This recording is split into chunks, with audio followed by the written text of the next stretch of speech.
Hello everyone, কি অবস্থা সবার? কেমন আছেন? আশা করছি ভালো আছেন। আমিও ভালো আছি। তো আজকে আমরা খেয়েছিলাম কাইক্কা মাছ। আর এই কাইক্কা মাছটা রান্না করেছিল দিদি, মানে হচ্ছে আমার যা। অনেক বেশি মজা হয়েছিল। ওনার রান্না এমনিতেই অনেক মজা।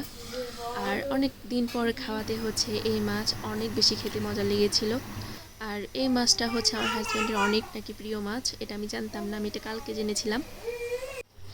যাই হোক, এখন হচ্ছে আমি মাছটা ধুয়ে পরিষ্কার করে কেটে নিয়েছিলাম। এরপর কাটার পর আরেকবার পরিষ্কার করে ধুয়ে নিয়েছিলাম। এখন হচ্ছে দিদি এটাকে ম্যারিনেট করে নিয়েছিল মশলাপাতা দিয়ে। এরপর হচ্ছে রান্নাটা হবে হচ্ছে আলু টমেটো দিয়ে। উনি হচ্ছে চুলাতে বসিয়ে দিয়েছিল। আর রান্না করতে বেশিক্ষণ টাইম লাগে নাই, আর দিয়ে দিয়েছিল হচ্ছে আলু টমেটো। এই যে রান্না কমপ্লিট। দেখতে অনেক বেশি সুস্বাদু মনে হচ্ছিল, খেতে অনেক মজা হয়েছিল। আর আপনাদের ভিডিওটি ভালো লাগলে অবশ্যই লাইক কমেন্ট শেয়ার করবেন। ধন্যবাদ।